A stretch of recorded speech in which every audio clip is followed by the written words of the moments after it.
Hey everybody, my name's Zach Rosinski, and this is my TED Talk video for the class Critical Thinking. I believe this class and all of you within class helped me expand my knowledge of what critical thinking really is, and I just want to say thank you for that. I now believe that I have a better understanding and I conceptualize and analyze situations around me on a daily basis, and I now can make more informed decisions with those tools that you guys gave me. So thank you for helping me expand my knowledge of this subject. With this subject in this TED Talk, I want to talk about the term consensus. We all know consensus is a general agreement of anything. It could be within a committee, the government, a couple people. Consensus is used all the time. More specifically, there needs to be consensus during this COVID-19 pandemic.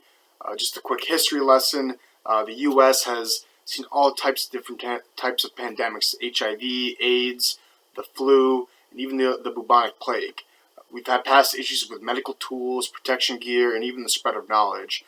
We have social media. We have Instagram, Snapchat, Twitter. We have all these different platforms to spread knowledge and have debates and help us as a society come to a consensus.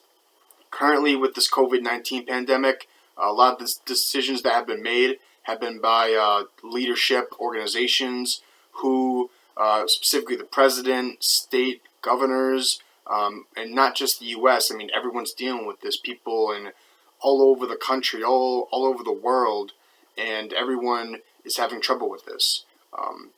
Going deeper into history and the decisions that were made with this pandemic, we didn't do a great job of coming to that consensus of what needed to be done and the actions that need to be taken. In January of 2017, the Obama administration came out and said to the Trump administration, who was about to take over, hey, we got to run through this exercise and see if we are ready for this type of pandemic.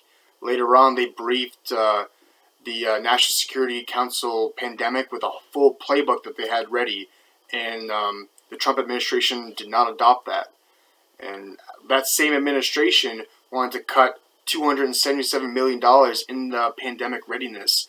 I'm not trying to make this a whole political debate of different administrations. This is just history and what happened.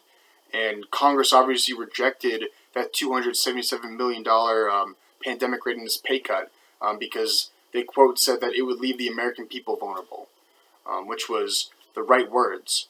Later on, in 2018, our administration cut over $1 billion for prevention of pandemic, more specifically, the protection and public health for the CDC, so not just pandemics, all world health for the U.S.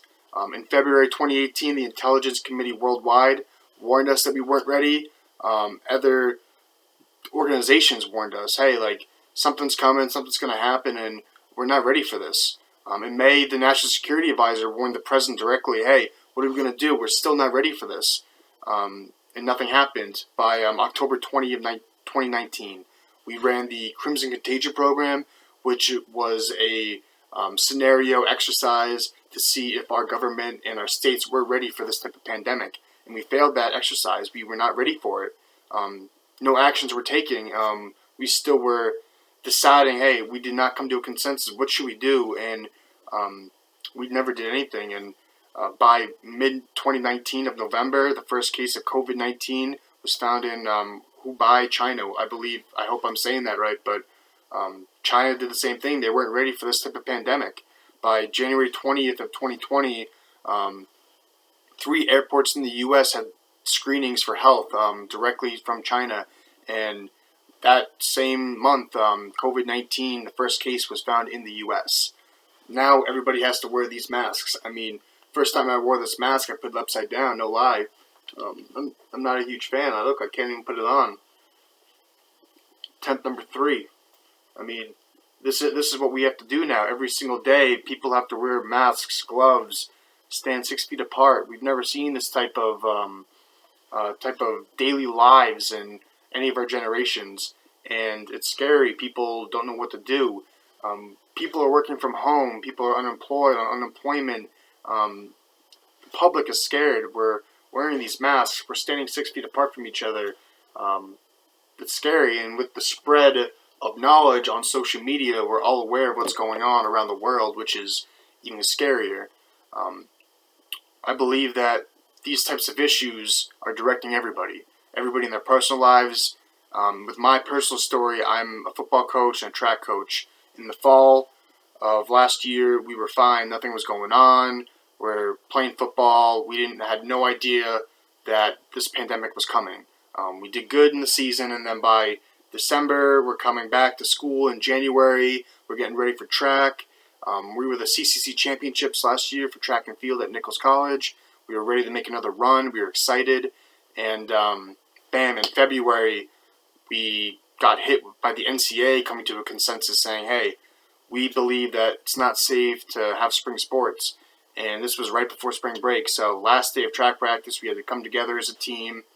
Me and the head coach had to tell 80 track athletes, hey, guys, I know this is big and we have no control of this, but the government, the world, the NCAA has come to a consensus saying we have to stop spring sports and we have to limit everything that's going on. We have to limit contact, limit everything, because your health is more important than sports. And that's tough. It's tough. It was tough for the senior athletes specifically because they were all expecting to go back, win a championship, enjoy their senior year, then graduate, and just have the time of their lives. So those people have my heart's with them, and especially business owners. Business owners have my hearts too because they're not making any more money. Every day people are losing income and or on unemployment. People are dealing with this pandemic, and it's scary for everybody. We're all in the same boat, and hopefully we're going in the right direction. Cases are going down. Certain states are breaking off and they're opening up. Florida, Georgia, certain states are now breaking off and making their own decisions. They're saying, hey, like, we believe that we can be safe and we can make a amount of income, and people are going there. And we'll see if there's a rise in cases or not. But right now, the entire world and the entire U.S., all 50 states are not in a consensus to see what is the best solution. I believe that we were not prepared for this type of scenario.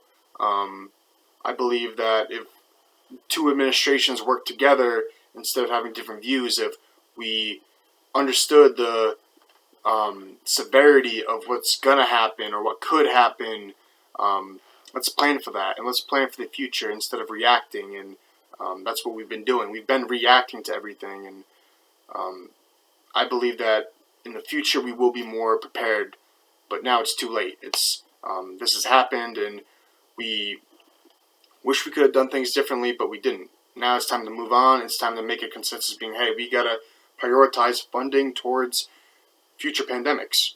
And then when that's all over, we can get back to playing some football, and I'm going to be happy, you're going to be happy, business owners are going to be happy, we're all going to be ready to play, we're all going to be ready to make some money, and hopefully the world's a better place if we're all in consensus to believe that we could stop pandemics if we're ready for them, if we do proper funding to them. I think we are ready for that now, but I appreciate your time watching this video, seriously, and I really look forward to hearing your feedback and what you got to say. So thank you, class, thank you, professor, for everything that you guys taught me, and I appreciate your feedback after this video.